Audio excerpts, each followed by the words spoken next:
Hello friends and welcome to the Vortex. तो this about me and आज बात करेंगे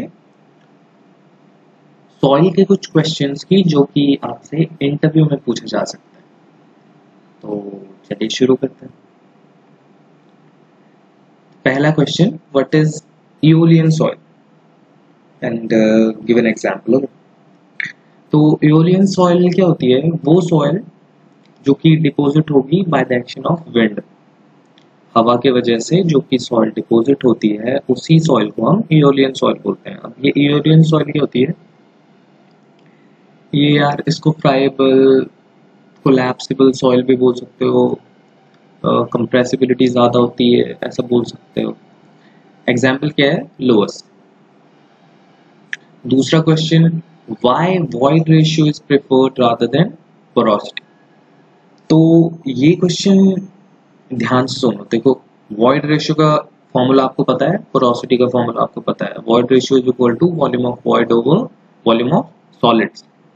porosity is equal to volume of void over total volume of soil. Okay, तो क्या होगा अगर कोई भी वॉल्यूम चेंज होगा सॉइल का, तो क्या होगा? वॉल्यूम ऑफ वॉइड भी चेंज होगा। तो देखो, पोरोसिटी में क्या हो रहा है? न्यूमरेटर भी चेंज हो रहा है और डिनोमिनेटर भी चेंज हो रहा है। बट वॉइड रेशियो में क्या हो रहा है? न्यूमरेटर चेंज हो रहा है but volume of soil solids is constant. तो हम क्या कह सकते हैं कि void ratio is more fundamental than porosity, और वॉइड रेशियो मोर कन्वीनियंट है। क्यों? क्योंकि अगर कंप्रेशन होगा किसी भी सॉइल का, स्ट्रक्चर आपने बनाया और सॉइल का कंप्रेशन होगा ही होगा, तो क्या होगा?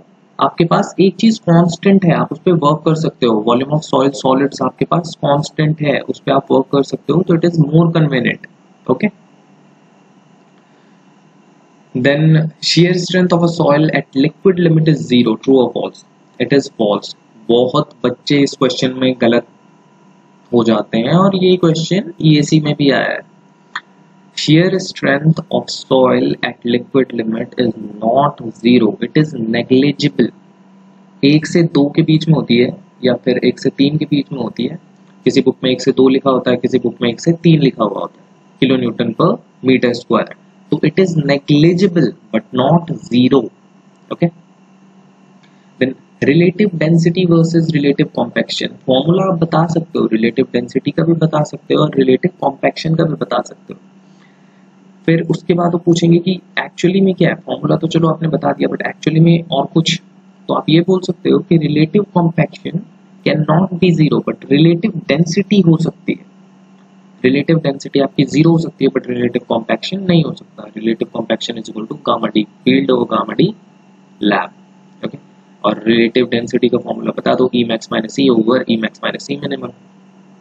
तो रिलेटिव डेंसिटी जीरो हो सकती है, रिलेटिव कॉम्पैक्शन जीरो नहीं हो सकता। फिर relative density versus relative consistency. Relative density किसके लिए यूज होती है? किस टाइप ऑफ सॉइल के लिए? कोर्स ग्रेन सॉइल के लिए। और relative consistency fine grain soil के लिए। What is sensitivity? यार सेंसिटिविटी में ना एक चीज बच्चे काफी मिस्टेक करते हैं, वो मैं बताता हूँ। Sensitivity is the ratio of unconfined compressive strength of undisturbed soil and unconfined compressive strength of remolded soil। इतना बच्चे बता देते हैं, बट ये भी बोलना है आपको। ये sensitivity is equal to QU undisturbed over QU remolded at same moisture content। Okay, फिर वो पूछेंगे इसका सिग्निफिकेंस क्या है, तो it is used to define the degree of disturbance, degree of disturbance by remoulding. फिर ये क्वेश्चन मुझसे IIT रुड़की में पूछा गया था, transported soil is also known as sedimentary soil. What is smectite? Smectite, cementite, montmorillonite is same, clay mineral होता है। Okay, किसमें पाया जाता है? बेंटोनाइट में और क्या? Black cotton soil. Define quick sand condition. अब ऐसा पूछ देते हैं क्विक सैंड का कौन सा टाइप होता है सैंड का, but it is not a type of sand, it is condition in which effective stress is reduce to zero. Effective stress क्या होता है? Sigma bar is equal to sigma minus u. U अगर आप increase करो such that sigma bar becomes zero, तो क्या होगा, sand behaves as liquid with no shear strength. और इसको आप ऐसे बोल सकते हो कि जब सीपेज होता है ना, अपवर्ड सीपेज, तो सीपेज बढ़ता जाता है बढ़ता जाता है बढ़ता जाता है, एक कंडीशन ऐसे आएगी जब वो बायंट वेट के बराबर हो जाएगा। तो जिस कंडीशन में वो बायंट वेट के बराबर हो गया सॉइल के, उस कंडीशन में sigma bar effective stress becomes 0।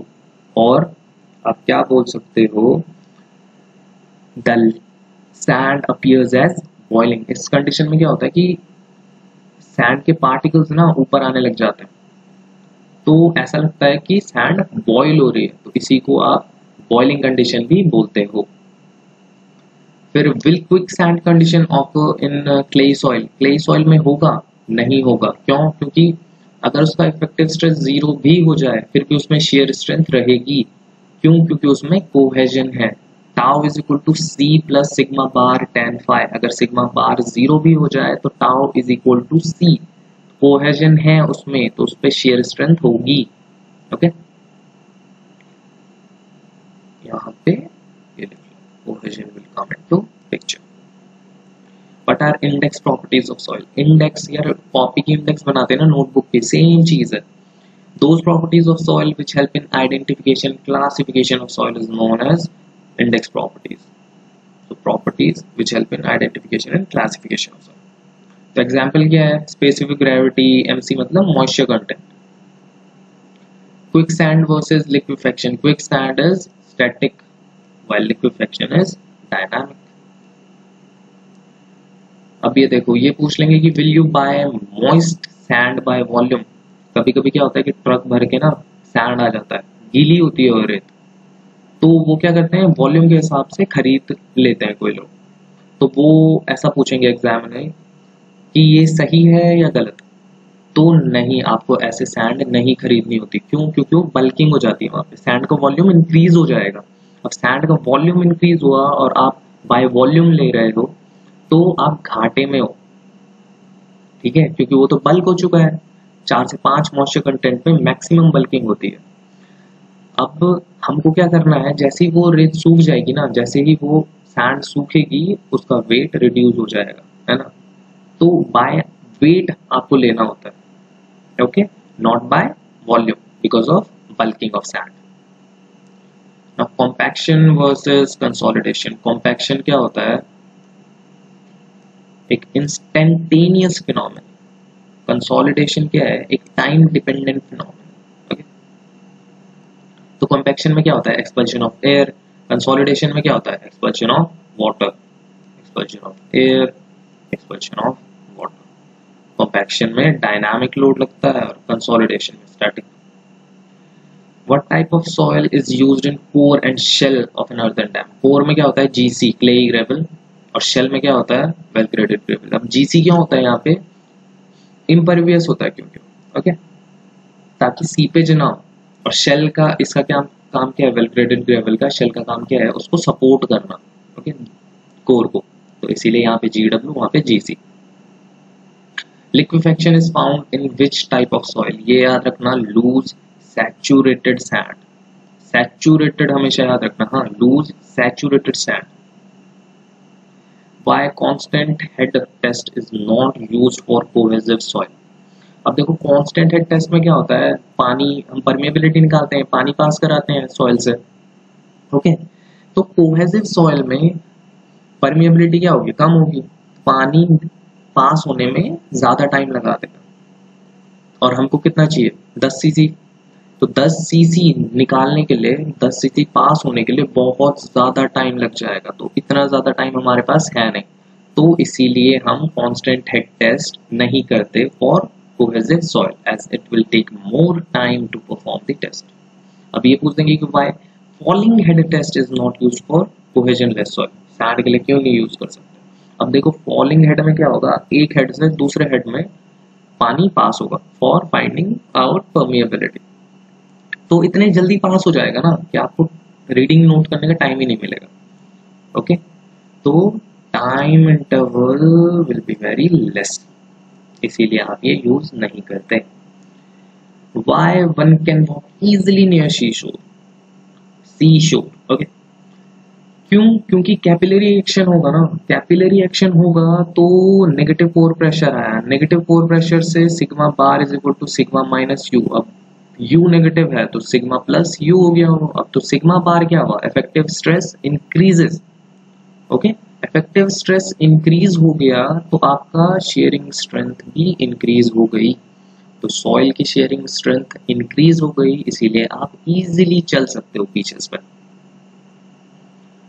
Now can pore water pressure be negative? Yes, अभी बताया ना यहाँ पर capillary rise. Yes. Basement and abutments are design for which type of earth pressure? Earth pressure at rest, ये पूछ सकते हैं। ये भी पूछ सकते हैं थिन वॉल्ड सैंपल हम किस टाइप ऑफ सॉइल के लिए यूज करते हैं? सेंसिटिव क्लेज के लिए। ये बहुत बार पूछा जाता है। Give an example of coffer dam.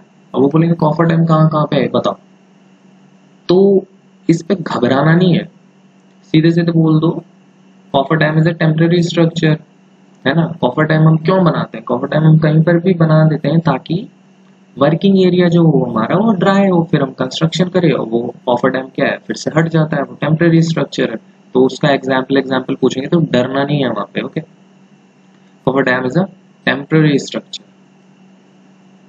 What is seepage pressure? Seepage pressure क्या होता है? When water flows through saturated soil mass it exerts a pressure over it which is known as seepage pressure.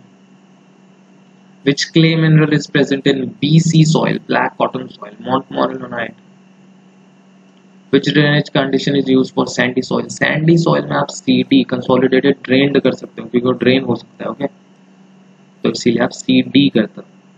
Define thixotropy। Thixotropy क्या होता है कि कभी कभी हम, अगर आपके पास कोई सॉइल है और आपने उसको रीमोल्ड कर दिया, आपने रीमोल्ड किया तो क्या होता है, रीमोल्ड करने से उस सॉइल की स्ट्रेंथ घट जाती है, कम हो जाती है।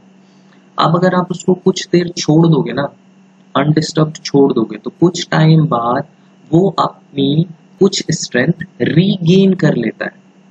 Okay, this property is known as thixotropy. It is a property of soil by virtue of which it regains its shear strength when left undisturbed for some time after remoulding. Remoulding के बाद अगर आप उसको छोड़ दोगे तो वो अपनी कुछ स्ट्रेंथ रीगेन कर लेता है। How can you find? अब ऐसा बोल देंगे कि तुम्हारे पास 2 सॉइल के बॉल्स हैं और तुमको पता लगाना है कि उनमें से क्ले कौन सी है और सिल्ट कौन सी है, तो कैसे पता लगाओगे? तो हम क्या करेंगे, वो बॉल्स होते हैं ना, अपनी हथेली पे शेक करोगे।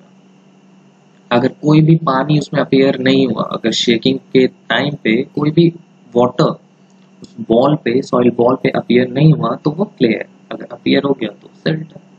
How can you find out the nature of a soil as clay or silt? If you have given a soil ball, we shake that ball on your palm and if no water appears then it is clay.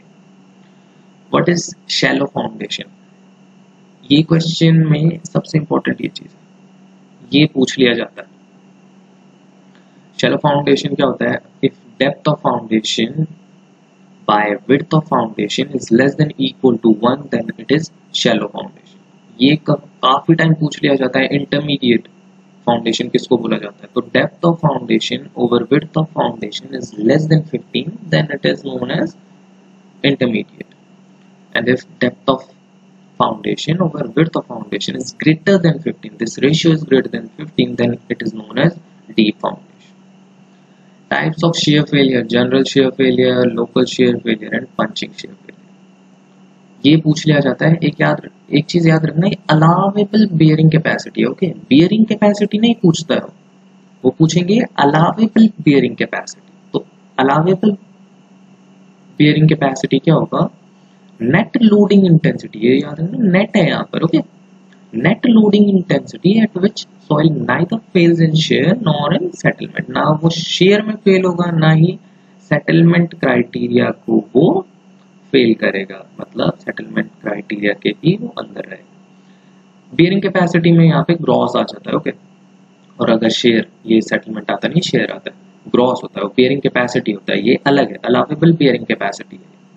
Now what is negative skin friction? Okay, तो negative skin friction क्या होता है कि soil, अगर हमने pile रखी हुई है और एक लूज स्ट्रेटा है वहां, तो लूज स्ट्रेटा क्या करता है, वो सेटल हो जाता है। जैसे ही वो सेटल हुआ वो पाइल पे एक ड्रैग मारता है। अब वो ड्रैग मारेगा तो उस ड्रैग को हम नेगेटिव स्पिन फ्रिक्शन कहते हैं। तो if the soil around a pile settles more than the pile, then it exerts a drag over the pile, which is known as negative skin friction. What is OCR? Over consolidation ratio में काफी interviews में पूछा जाता है। तो ये simple सा definition है, रेशियो है ये, of maximum overburden stress ever experienced bye soil. मतलब जितना आज तक उस पर मैक्सिमम आया है stress over present overburden stress, अभी जितना लग रहा है एट प्रेजेंट। ये क्वेश्चन में काफी बच्चों को कंफ्यूजन होता है, representative versus non representative samples. तो रिप्रेजेंटेटिव सैंपल्स में क्या होता है कि सॉइल पार्टिकल्स ना इंटैक्ट रहते हैं, वो बिखरते नहीं है।